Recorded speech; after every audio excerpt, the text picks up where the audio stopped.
What's up, everybody? It is Matt from Electric All Wheel, and today we have the Luckeep X1 folding 20x4 fat tire, and we are going to take you through a review. Given the price point, how you can obtain it, and what it has to offer in comparison to other bikes on the market, we wanted to bring it to your attention and show you what we see. If you haven't already, give us a like and subscribe on YouTube. It is our primary, and if you're in the area, check out e-bikes of Tampa Bay, Florida. You got to get in the group, make the event, and then you can go for a ride with your e-bike friends. Let's just get to it. Luckeep X1. Confession, we already changed out the tires. We'll get to what those are in a moment, but we put the Viperess 20x4 fat tires on here, and we are really impressed with the tread pattern and the way they ride. We do like that a lot. So we apologize for not keeping it original OG straight up for the review, but we just needed to get those on there because that's a thing for me. Straight away, you'll see that it's the high step frame style, the high step or step over frame style folding, and then it does have suspension forks. Now these are 80 millimeters of travel on these suspension forks, and you do have the lockout capabilities, and we do like that as well. Dropouts for the front wheel on that. Your stem will fold. You have an extension on there, so with the removal of the seat, you can get a pretty compact version of this for any of you that are RVing, traveling, or just need it to be more compact for storage. The bike weighs 76 pounds with the battery. That's going to be plus or minus with your accessories, so keep that in mind. With us, we pretty much average a 10 to 15 pound battery when we do an additional battery with the electric all-wheel dual battery discharge balancer kit.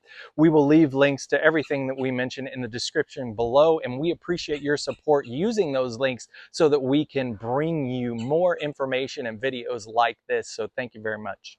This bike oddly has this remote security feature where there is a Bluetooth remote, and we found the module is sitting on the inside attached to the controller, and it does draw power from the factory system. So keep that in mind as well. This is something that you are going to have to reach out to Luckeep for if this bike does incur any problems with that. But after that, we really like the feature, especially when you put it on anti-theft and you move the bike, it lights up. It does not take kindly to being moved. It has an alarm sound that will go off, and then you would turn that on and off with the remote that it does come with.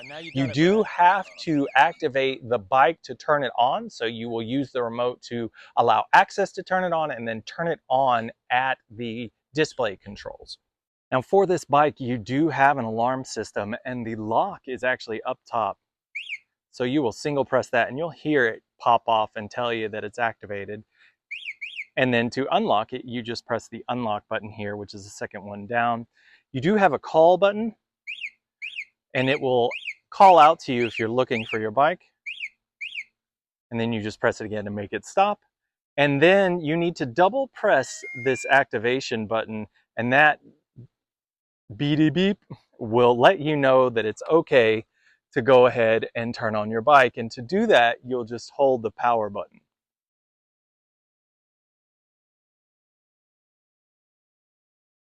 Another feature that we really like these are mag wheels, and it has the integrated motor, the Bafang motor, and they are Bafang wheel set. And I think it looks really, really sharp, and it pops with the Viperess 20x4 tires.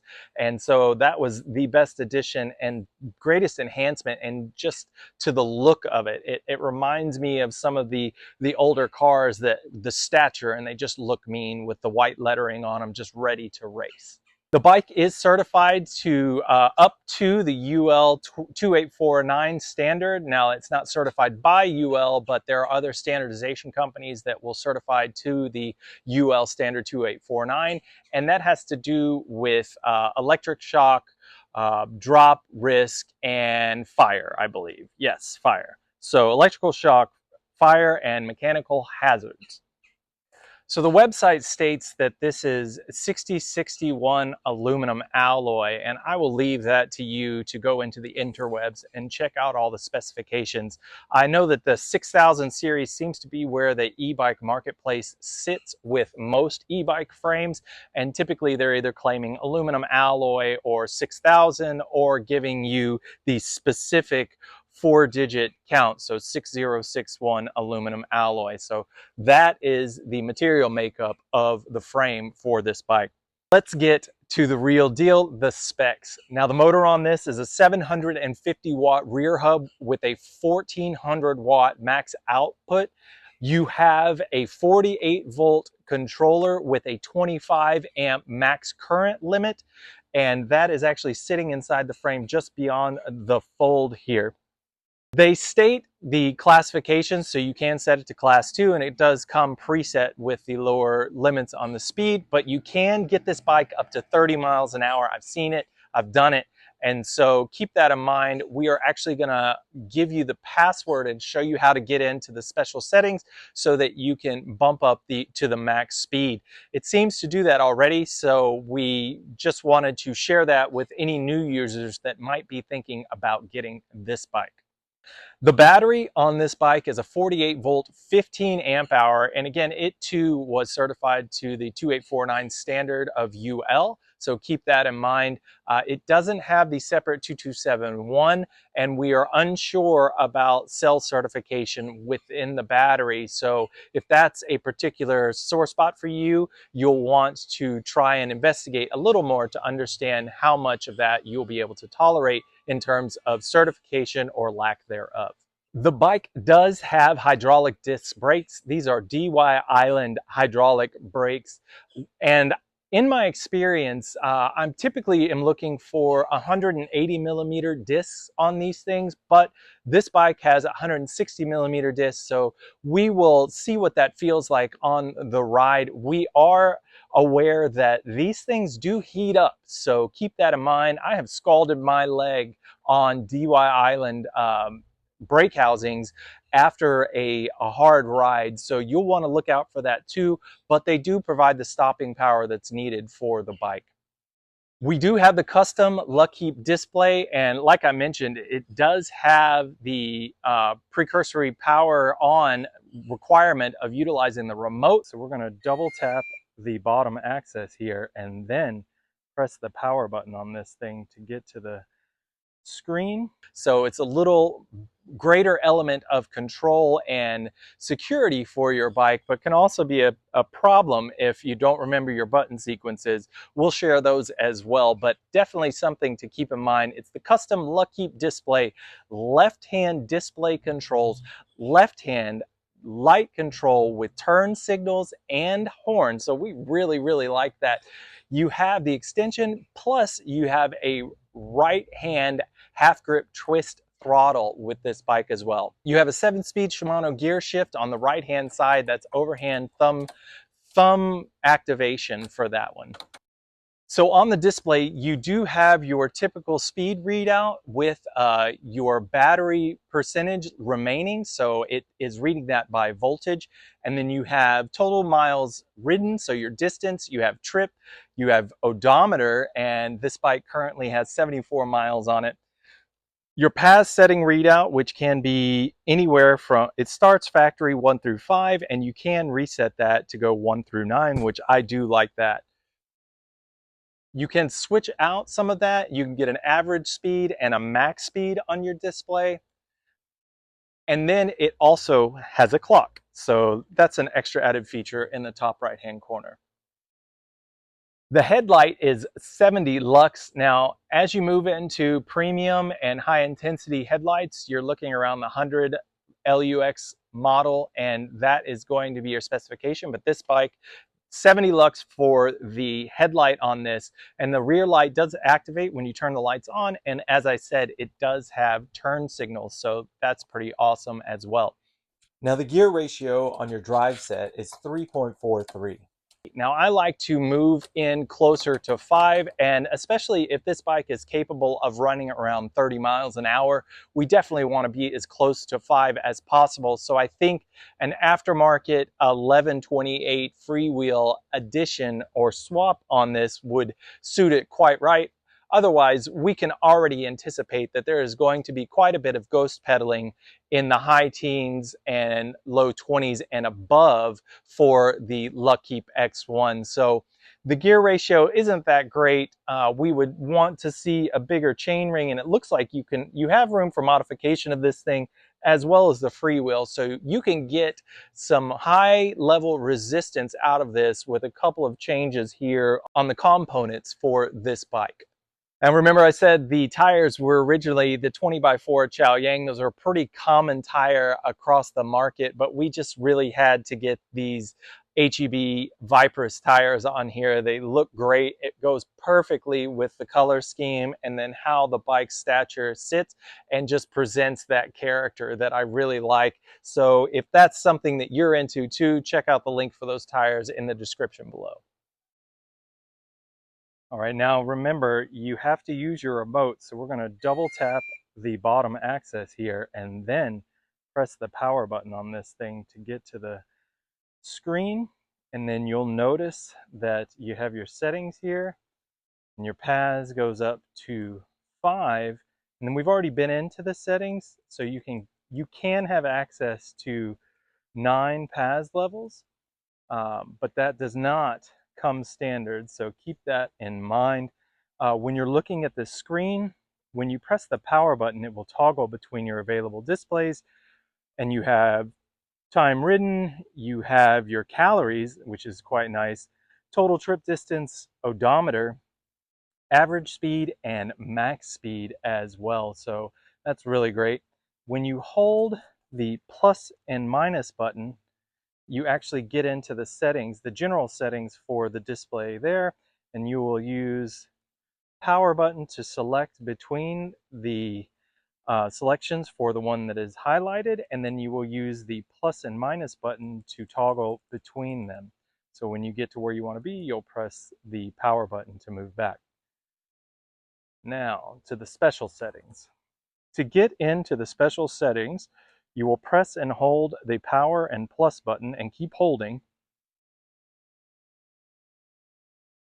and then it will bring you to an input password. Now the password for this is 2, and then I press the power button and moves to the next digit, 0, and I press the power button and moves to the next digit, and then I press the plus button to move to any digit in that sequence, and then I press the power button, 0, 0, 2.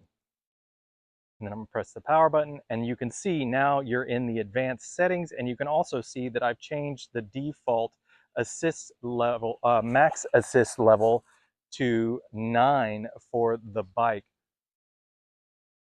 If you want to know about specifically getting into the finer aspects, it will be the controller parameters where you can adjust the wheel diameter, and that will change your wheel circumference. I do not suggest messing with voltage, number of magnets, controller protocol, battery information, walk assist. Maybe you want to do that, but that is using the hold on the negative button to use the walk assist to have the bike walk at a very low rate of speed so you don't have to power it yourself.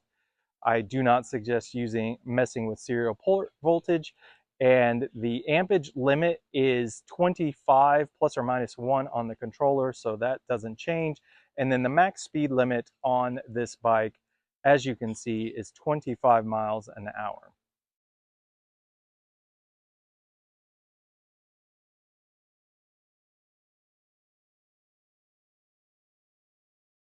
There is Bluetooth connection, and there is an app as well. I have not had success for that, but it's the BikeWise Pro app that you will find in the App Store. And then you will scan QR with the app, and then that will help you make your synchronization. Max 25 kilogram rear rack. Now that thing is nice and sturdy. It is wide too. And it does come with fenders, so we are appreciative of that fact. Fenders are a necessary thing here in Florida when it rains. And it does have a nice beefy kickstand with a very large foot on it. We like that total surface area. It will keep the bike from sinking when you go to park it. All right, we're probably not gonna do some hill tests, but we are gonna do a high-speed test at 61% battery. Now keep in mind, in combined batteries, it's just adding weight. There isn't an excess in voltage, so we're not looking at getting some kind of crazy increase in speed. The extra battery is about range. So we're gonna try and get this up to speed, show you the speed limit compared to the GPS, and then we'll take it up to Brad and see what he thinks about it. Give me some height out of my handlebars. Perfect. Make sure my seat is set so it doesn't fall through. There we go.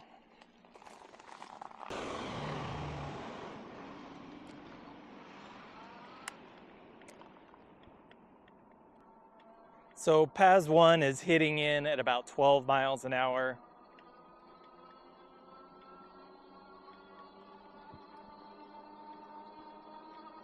Oh my.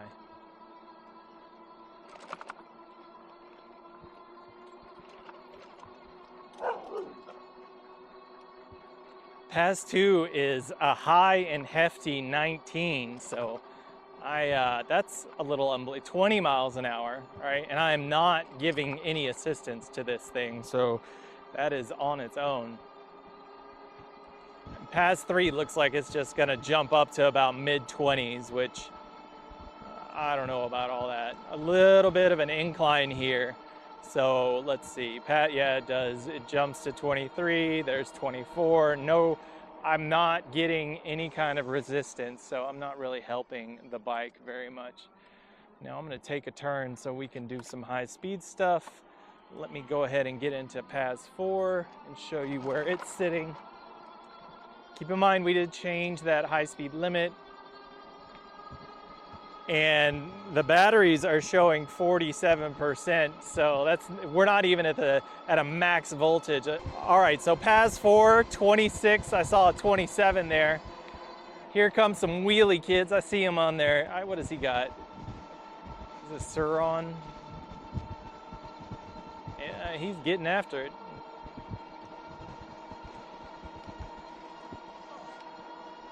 He's showing off for the ladies. Heads up!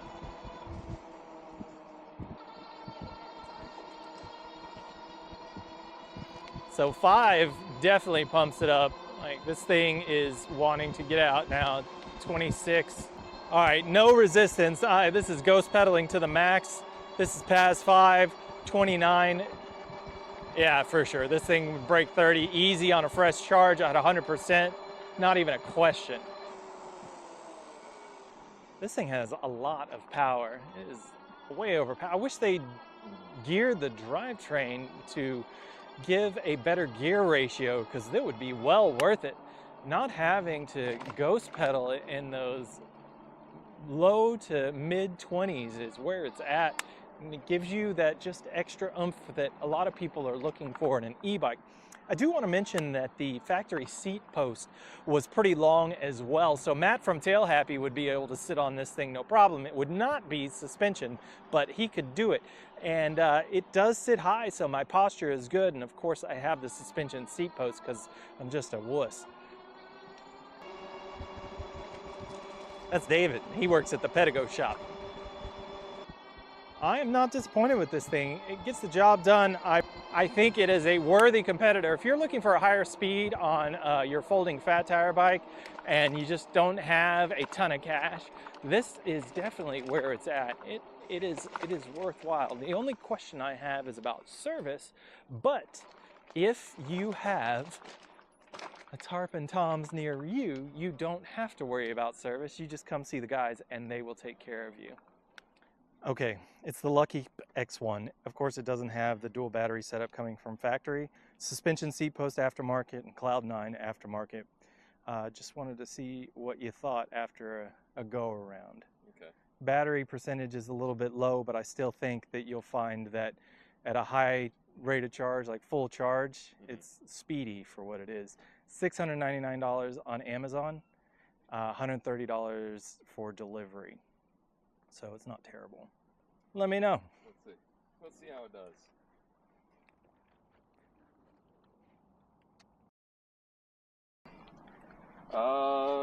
Yeah, it's got some power to it. I don't know what's going on with the pedal assist. What you mean? Well, it's in level 9, but it won't go, like, it's not going at all. I mean, it's kicking in, but not. It doesn't react real well. slow. So factory setting was 1 through 5, and I noticed there was a little trippiness coming out of it. Yeah. And then when I came here, PAS 2 like jumped up to 20 miles an hour, which was really crazy in my opinion. Well, maybe 9, yeah.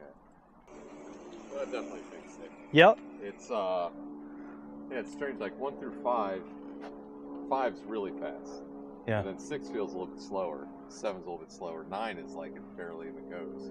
Yeah, it so goes like, up to 5 and it starts getting back. It's like the settings aren't really accurate for what it is. If you're in a position and somebody's like, I need a high-speed e-bike less than $1,000, is this something you would throw out there? Yeah. That's an unsure Brad response. If anybody's wondering, he full, you know, unfiltered. It's got cheesy features like these fenders. I hate. Yeah. As soon as I see those, I'm just like, oh, what else did they? I like the mag wheels though. That's sweet. Yeah, and they're Bafang, so there's that. All right, so I agree with the fenders. The fenders are not great at all. Yeah. At least they're there. Yeah. The rest of it looks like it's, you know, good quality. Turn signals. Yeah. There's that. Yeah. Yeah. I like the push button headlight too. You can flash your headlight at people or Suit cars your to make fancy. them go. Did you pedal at higher speeds? Yeah. There's nothing there. Yeah. No, it runs out. Rating 1 through 10. What would you say? So it's a solid 6. 6. Yeah. And what, if you could make it better from the factory, what would you do straight away? We'll start with the fenders. I'll just take that away. Just take them off. All right, and take them off, really? Well, yeah. I mean, if you're not going to put good ones on it, it'd be better without them. You're a Florida boy. How can you say that? Some tracks from the bike's overall. On the fork is a little. You can see how it's an inexpensive bike. You can see little corners cut. Drop out. Yeah, the dropouts. This is a stamped piece of metal here that's just welded on. And of course, you can't count the tires. Right. What does it come with? The Navi? Yeah, Chow Yang. Yeah. Standards. This thing has an anti-theft alarm system. Oh, that's cool. Yeah, right? Yeah. So watch this. So I'm going to lock it. Now move it. Oh. Yeah, It's keep angry. moving. Will it stop me from taking it? It should. Yeah, now you've done it, Brad. Nice. All right, so it has the unlock button. And Actually, I've had one that had the alarm similar kind of setup like that, and when you try to roll it away, it would like engage the motor and like seize up the motor so you can't roll it.